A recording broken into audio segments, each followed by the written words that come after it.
سایه‌های خیانت، جایی که پرده از رازهای پنهان زندگی‌ها برداشته میشه.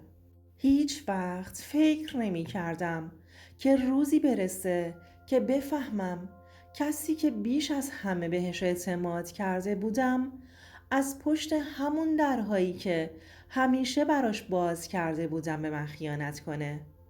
ولی وقتی به ویلای خودم رسیدم دیدم که اون زن همون کسی که با تموم وجود عاشقش بودم با 2 مرد دیگه کنار استخر خوش میگذروند و من هنوز نمیدونم آیا واقعاً من مقصر بودم یا همه چیز از همون اول اشتباه بوده. تا به حال این حس رو تجربه کردی که دنیات یهو بچرخه، انگار همه چیز ثابت و بدون حرکت باشه، اما یه اتفاق میفته که همه چیز تغییر میکنه. دقیقاً همون اتفاقی که برای من افتاد. شاید بگی آره، هممون اینجوری یه بار توی زندگیمون احساس کردیم، اما هیچ وقت نمیفهمی این حس چیه تا زمانی که خودت توی اون لحظه قرار بگیری. اسم من سیاوشه و 34 سال دارم. از همون بچگی زندگی برای من یه جور دیگه بود. میدونی وقتی گذشته رو نگاه میکنم یادم میاد که همیشه وقت انتظار نداشتم، که منتظر بمونم تا یه چیز خود به خود اتفاق بیفته. بچه که بودم همیشه به شجاعت فکر می کردم، به اینکه وقتی بزرگ بشم کسی میشم که هیچ چیز نمیتونه منو بشکنه، یا چیزایی که براش زمان گذاشته بودم یهو جلوی چشام از هم بپاشه. پدرم همیشه میگفت سیاوش، تو باید با سختی ها روبرو بشی، باید یاد بگیری که زندگی همیشه اونطوری که میخوای پیش نمیره. ولی هیچ زمان متوجه نشدم که منظورش چی بود. بچه ها همیشه دنیا رو از یه دید دیگه نگاه میکنن، یه نگاه که پر از امید و آرزوهای بزرگه. اما زندگی من وقتی تغییر کرد که مادر و پدرم از هم جدا شدن. پدرم توی یه شهر دیگه زندگی میکرد و من با مادرم تنها بودم. مادرم هیچ وقت نتونست به طور کامل منو درک کنه. همیشه سعی کرد من رو تنها بذاره تا خودش بتونه زندگی رو برای ما بسازه. من هیچ وقت ناراحت نبودم، چون همیشه یاد گرفته بودم که هرچی از زندگی بخوام باید خودم براش تلاش کنم. از بچگی کار می کردم، توی مغازه ها، توی کارگاه ها، هر جا که می تونستم. فقط یه امید، این که روزی روزگاری بتونم یه زندگی بهتر برای خودم بسازم. وقتی به دبیرستان رسیدم با ریحانه آشنا شدم. ریحانه همون دختر مهربونی بود که همیشه به من لبخند میزد. یه دختر ساده، بدون هیچ گونه غرور، با نگاه هایی که پر از امید بود. خیلی زود به هم علاقه‌مند شدیم. شاید به خاطر اینکه من هیچ وقت توی زندگیم کسی رو نداشتم که بهش اعتماد کنم. ریحانه برای من یه دنیای جدید بود. کسی که میتونستم بهش تکیه کنم. کسی که همیشه کنارم بود. مدت زیادی گذشت. من توی دانشگاه قبول شدم و رفتم یه شهر دیگه. ریحانه اون موقع توی یه مدرسه دبیرستانی کار میکرد و هنوز نتونسته بود از اونجا بیاد. اما ما هر روز با هم حرف میزدیم. تلفن ها، پیام ها، نامه های دست نویس برای من و ریحانه، همه چیز مثل یک رابطه عاشقانه کلاسیک بود. همه چیز خوب پیش می رفت تا وقتی که وارد دوران کار شدم. چند سالی از دانشگاه گذشت و من یه دفتر وکالت رو انداختم. خیلی زود موفق شدم و پول و موقعیت خوبی پیدا کردم. اما یه چیزی توی دلم گم شده بود.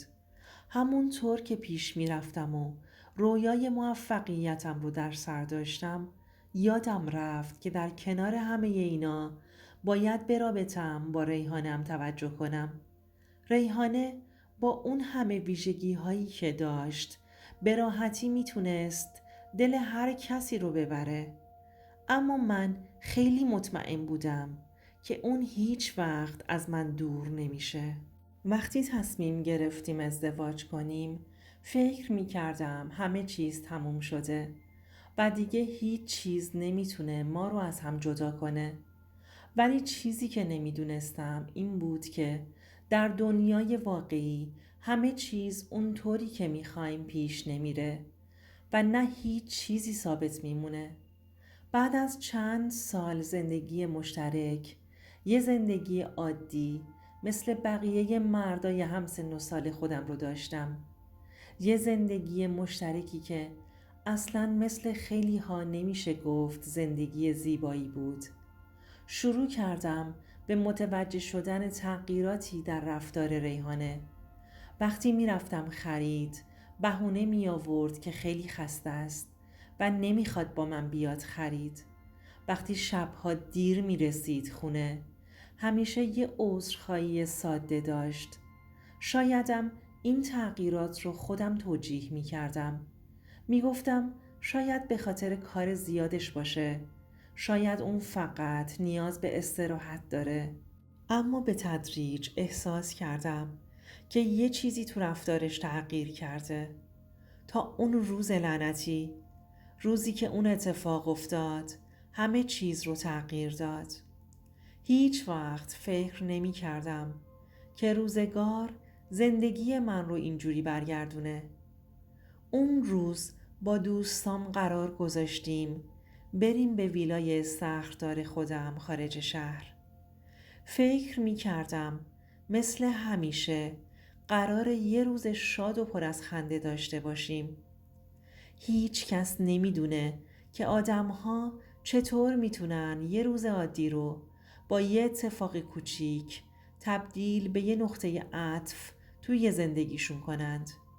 به همون اندازه که دوست داشتم روزم خوش بگذره، هیچ وقت فکر نمی کردم که همون روزم روز آخر شاد بودنم باشه.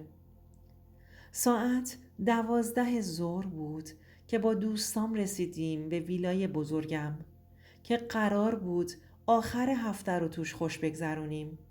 هوای خوب، استخر بزرگ، یه ویلای باغی زیبا و صدای خنده های دوستام، همه چیز به نظرم عالی می اومد. کیارش، دوست قدیمی و بهترین رفیقم، با 2 نفر دیگه مثل همیشه جو رو پر از شوخی و خنده و هیجان کرده بود. از این جور روزها زیاد داشتیم، ولی این یکی فرق می کرد. نیم ساعت که از رسیدن ما به ویلا گذشته بود، تصمیم گرفتم برم کنار استخر رو یکم استراحت کنم. همون طور که داشتم به استخر نگاه می کردم، توی ذهنم فکر می کردم که ریحانه الان کجاست. شاید همین الان داره یکی از کارهایی رو که همیشه می گفت دوست داره رو انجام میده. به خودم گفتم حالا این همه فکر کردن چیه؟ بذار خوش بگذره بهت. بذار امروز رو به چیزی فکر نکنی. ولی دقیقاً همون لحظه که میخواستم بشینم و خودم رو به آب استخر بسپرم تا فکرم آزاد بشه، کیارش اومد پیشم و چیزی به من گفت که من هنوزم نتونستم باورش کنم. با یه نگاه عجیب به من گفت سیاوش، یه چیزی باید بهت بگم. نگاه من به کیارش یه نگاه پرسشی بود. چی شده؟ کیارش نفس عمیقی کشید و یه طوری که انگاری توی دلش چیزی سنگینی میکرد گفت مطمئنی ریحانه تنها نیست؟ نمیدونستم چی بگم. توی ذهنم گفتم این حتما یه شوخی بیمزه است. اما وقتی نگاش کردم دیدم که جدیه. کیارش بدون اینکه حرفی بزنه فقط با نگاهش به من نشون داد و به در ورودی ویلا اشاره کرد. من دنبال نگاهش رو گرفتم. درب ویلای بزرگ بسته بود، ولی از لابلای پنجره هاش دیدم که یه ماشین وارد حیاط شد. چهره ها و حرکاتشون کمی آشنا بودن، اما باز هم ذهنم نمیتونست چیزی رو پیدا کنه. کیارش گفت دقیقاً همون طوری که فکر میکردم و همون لحظه قلبم ضربانش تندتر شد. یه حسی توی دل من پیچید که هیچ وقت حسش نکرده بودم. انگار تمام چیزی که از زندگیم میدونستم داشت به هم میریخت. من نمیخواستم باور کنم، ولی همون لحظه تصویر یه مرد رو دیدم که به طرف در ویلا رفت. انگار ریحانه با 2 مرد وارد شد. تمام بدنم خوش شد. این چه معنی میتونست داشته باشه؟ ریحانه با 2 مرد دیگه وارد ویلای خودمون شده بود. فقط برای یک لحظه به خودم گفتم نه، این نمیتونه درست باشه. ریحانه با این مردها اینجا چی کار میکنه؟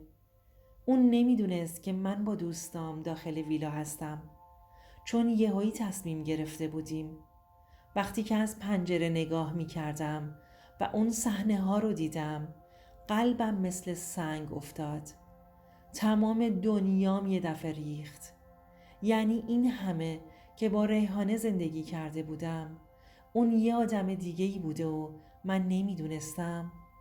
آیا اونقدر کثیف شده بود که بتونه به این راحتی با چند تا مرد به من خیانت کنه؟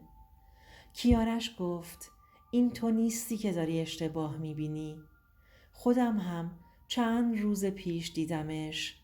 وقتی خونتون بودم شنیدم که ریحانه داره تلفنی با کسی توی ویلاتون قرار میذاره.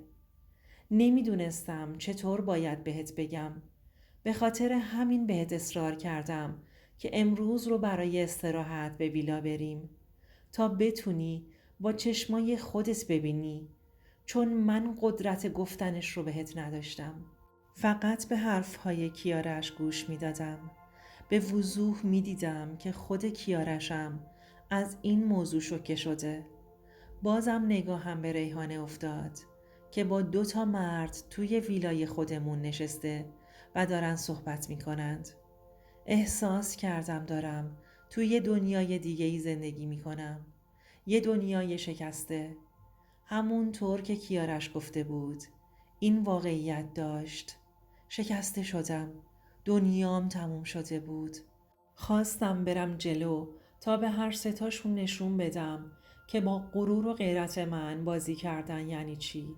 که کیارش جلومو گرفت. حالم اصلا مساعد نبود. نه به خاطر اینکه همسرم بهم خیانت کرده بود، نه، بلکه به خاطر اینکه این خیانت از جایی شروع شده بود که هیچ وقت بهش شک نکرده بودم.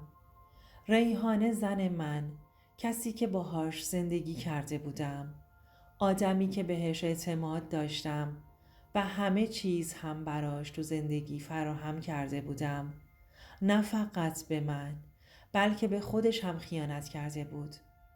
ما از در پشتی ویلا بیرون رفتیم و کیارش با اجازه من به مأمورا خبر داد. توی یه لحظه ریختن تو ویلا و دستگیرشون کردن. ریحانه وقتی منو بیرون در دید التماس میکرد که ببخشمش، اما نمیتونستم تو چشماش نگاه کنم چون برام تموم شده بود و حتی گوش هم چیزی رو نمیشنید. بقیه کارا رو به کیارش که اونم وکیل بود سپردم، چون خودم نمیتونستم پرونده خودم رو دستم بگیرم. از اون روز زندگی من دیگه هیچ وقت مثل قبل نشد. دیگه نمیتونستم به چیزی یا کسی اعتماد کنم. سوالهایی که توی ذهنم به وجود اومده بود بدون پاسخ مونده بود. چرا؟ چرا من؟ چرا ما؟ تمام اون لحظه ها، اون روز توی ویلا برام یه جورایی شکنجه بود. نه به خاطر اینکه درگیر چیزی شدم، بلکه به خاطر اینکه هیچ چیزی نمیتونست اون احساس فریب و خیانت رو از ذهنم بیرون کنه. اون لحظه با تمام چیزی که فکر میکردم درسته فرو ریخته بود.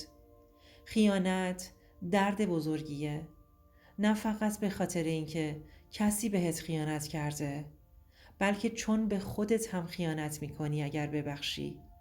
من به خودم قول داده بودم که هیچ وقت اینطوری شکسته نشم، اما زندگی همیشه اون طوری که میخوای پیش نمیره. توی زندگی هیچ وقت به کسی که دوستش داری و بهش اعتماد میکنی بیگمان نباش. هیچ چیزی توی دنیا ثابت نیست. رابطه ها مثل هر چیزی دیگه نیاز به مراقبت و توجه دارن. ممکنه روزی روزگاری بشن آرامش شما، ولی این آرامش هیچ وقت نباید به قسمت بی‌توجهی به حقیقت تبدیل بشه. برای اینکه همیشه از خودت محافظت کنی، باید اول از همه حقیقت رو با دقت بشناسی. یاد بگیر که به احساساتت گوش بدی و هر چیزی که توی دلت رو نادیده نگیری. من همون روز بود که فهمیدم تمام این سالها بازیچه بودم. اگه فکر میکنی این داستان حقشه که بیشتر شنیده بشه، کانال رو سابسکرایب کن و کامنت بذار. تو میتونی کمک کنی که حقیقت ها دیده بشن.